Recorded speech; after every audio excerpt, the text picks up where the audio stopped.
नमस्कार, लाइव हिंदुस्तान पर क्राइम कथा के इस एपिसोड में आपका स्वागत है।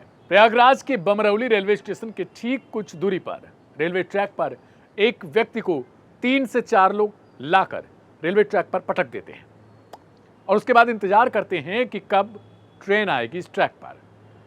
ट्रेन कुछ देरी बाद ही आती है और उसके बाद उस व्यक्ति के कई टुकड़े कर देती है।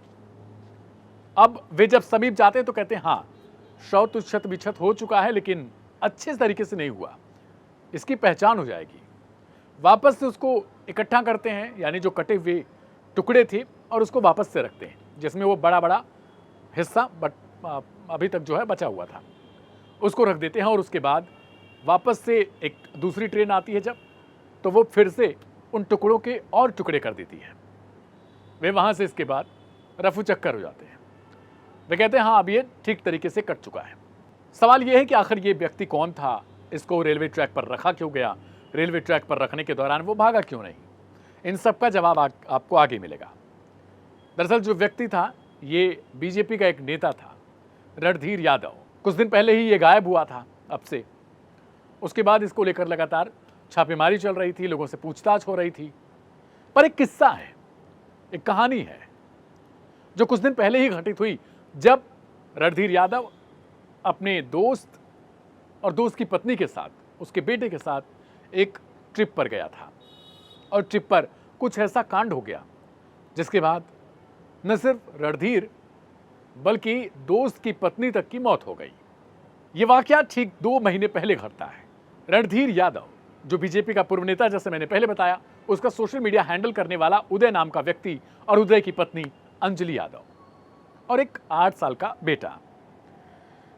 2 महीने पहले उदय यादव एक फैमिली ट्रिप की प्लानिंग कर रहा था, लेकिन अंजलि यादव अचानक से फोन करती है रणधीर यादव को कि हम लोग कहीं पर जा रहे हैं। अब आप सोच रहे होंगे कि रणधीर यादव को फोन क्यों जाता है। दरअसल रणधीर यादव और अंजलि दोनों एक दोस्त थे समाज के लिए, लेकिन अंदर खाने वो एक प्रेमी थे। अब रणधीर जाता है उदय के पास, चूंकि उदय से भी उसकी अच्छी दोस्ती थी और उदय उसका सोशल मीडिया हैंडल संभालता था। तो उदय से कहता है कि यार तुम लोग जा रहे हो तो मुझे भी लेके चलो, तुम लोग भी मेरे परिवार जैसे हो। उदय कहता हाँ बिल्कुल चलते हैं, क्योंकि घर आना जाना था उसका। वो लेकर जाता है। एक होटल में एक ही कमरा लेते हैं, क्योंकि अंजलि के कहने पे, अंजलि का कहना था कि हम लोग परिवार की तरह हैं, तो रणधीर जी भी दूसरा कमरा लेके क्यों रहेंगे, पैसा भी हमारा बचेगा।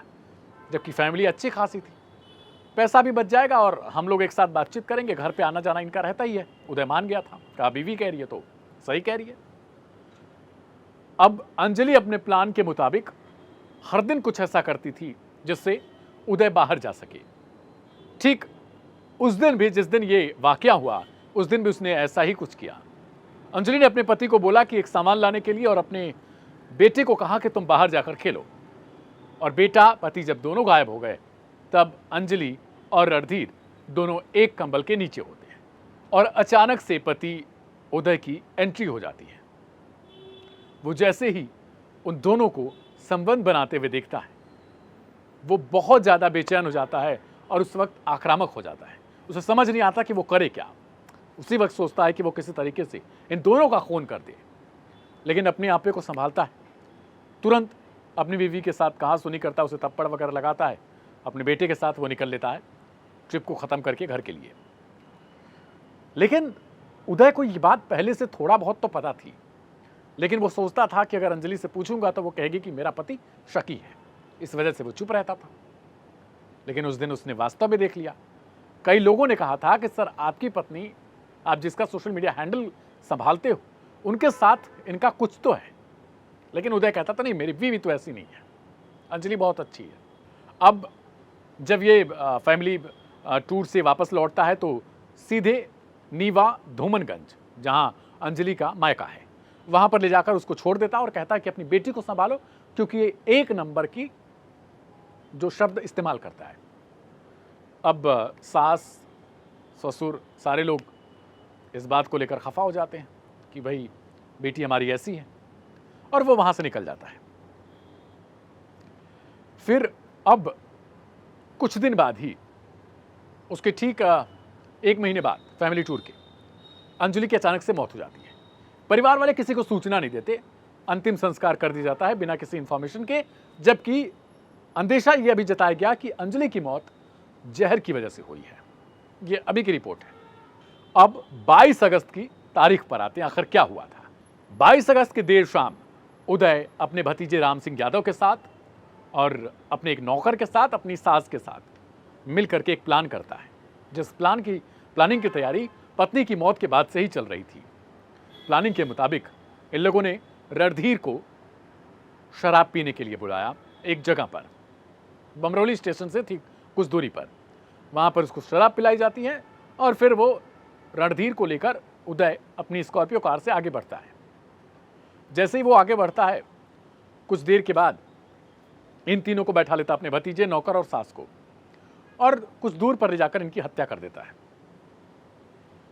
शव को रेलवे ट्रैक पर इसलिए फेंका जाता है ताकि लोगों को लगे कि इसने खुद से जान दी होगी या किसी तरीके से ये कट गया। लेकिन जब रणधीर के घर वाले, उसके पिता, एक थाने में रिपोर्ट दर्ज करवाते हैं, तो कुछ दिन के बाद जो रिपोर्ट है वो बाहर आती है कि मामला इस तरीके का था। जिस दिन रणधीर रात को कटा था, अगले दिन सुबह पुलिस को जब इंफॉर्मेशन मिलती है तो 72 घंटे तक पुलिस वेट करते रहती है कि कैसे पता चले कि आखिर ये बंदा कौन था, क्योंकि सब कुछ खत्म हो चुका था, चेहरा वगैरह कुछ पहचान में नहीं आ रहा था। 72 घंटे तक जब कोई नहीं मिला कि शव का अपना कौन है, तो उसे जला दिया जाता है। अंतिम संस्कार पुलिस वालों ने कर दिया, लेकिन घर वालों ने रणधीर के पहनावे और कपड़ों के रंग को देखकर पहचान लिया था। अब जो आरोपी हैं उन्हें गिरफ्तार किया गया। पुलिस की तरफ से क्या कुछ कहा जा रहा है, ये सीधे उनकी प्रेस कॉन्फ्रेंस आपको सुनवाते हैं, सुनिए। अगस्त को रणधीर यादव, पूर्व जिला पंचायत सदस्य के गुमशुदगी की सूचना मिली थी, जिसमें 23 तारीख को इनके परिजनों द्वारा गुमशुदगी थाना नवाबगंज पे दर्ज कराई गई थी। इस संबंध में तत्काल पुलिस टीमों का गठन किया गया था और फील्ड में सीसीटीवी कैमरे और पॉसिबल लोकेशंस के सर्च के लिए टीमें रवाना हुई थी, जिसमें पुलिस द्वारा को 24 अगस्त को स्कॉर्पियो गाड़ी जिस पे वो सवार थे वो चित्रकूट में मिली भी थी।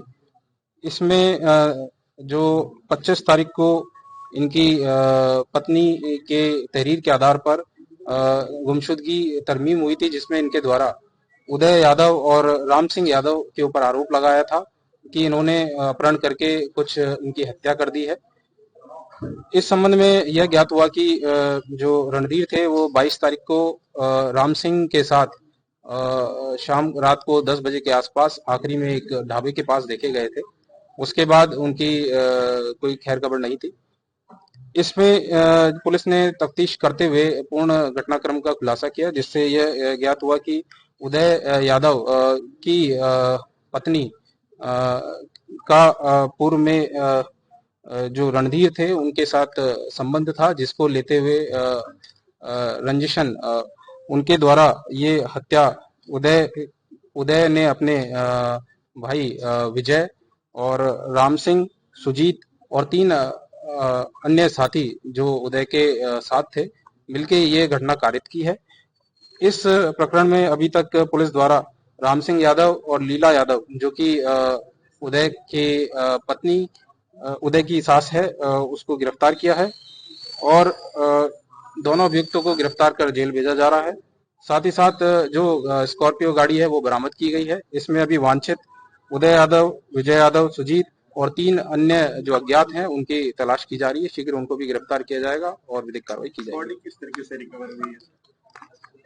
जैसा कि मैंने बताया कि आज राम सिंह को पुलिस ने गिरफ्तार किया है। उसकी निशानदेही पर बॉडी की जानकारी की गई, जो उन्होंने बताया कि उन्होंने उसी दिन 22 तारीख को ही हत्या करके बॉडी जो बमरौली रेलवे स्टेशन है उसके पास जो आउटर एरिया है वहां पर रेलवे ट्रैक पे रख दी थी, जिसमें ट्रेन के पास ओवर होने से शत विक्षत अवस्था में वो शव वहां पे थानापुरा मुफ्ती पे मिला था और जिसके कपड़ों और बॉडी के जो फोटोग्राफ्स थे उनके आधार पर उनके पिता द्वारा उसकी पहचान की गई।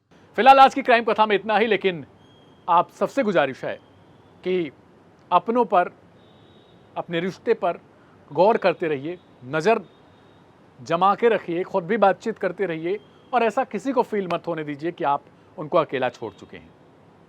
क्योंकि कहीं ना कहीं आप जब एक जमीन रिक्त छोड़ते हो तो शायद हो सकता है कि वहाँ पर कुछ और लोग अपना हक जमाना शुरू कर देते हैं, और ये ज़मीन के लिए नहीं था। मेरा नाम है दिव्यांशु। आज की क्राइम कथा में इतना ही। मिलेंगे कल एक नए एपिसोड में। तब तक के लिए आप सभी को शुभ रात्रि। नमस्कार।